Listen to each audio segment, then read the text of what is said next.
le Premier ministre a enfin pris la parole hier. Il a tout simplement indiqué qu'Israël ne prenait pas en compte les efforts de paix internationaux. Et en fait, cette annonce du Premier ministre est très importante parce qu'en effet, cela faisait longtemps qu'on l'attendait.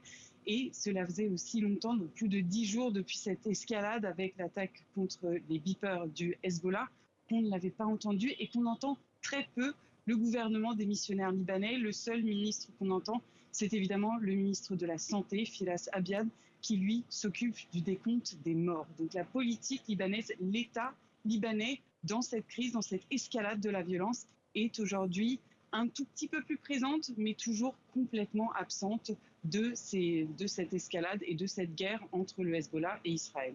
Le Hezbollah qui dit, Clotilde, de son côté, avoir retrouvé le corps d'Hassan Nasrallah, son chef, dans les décombres. Oui, alors du coup, cela permet aux partisans qui n'y croyaient pas encore de réellement, en fait, tout simplement croire à la mort de Hassan Nasrallah.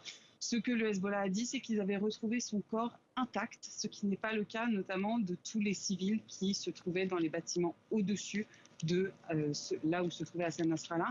Donc, en fait, ce que pensent les experts notamment, c'est que Hassan Nasrallah aurait été tué non pas par la frappe, mais peut-être par le souffle.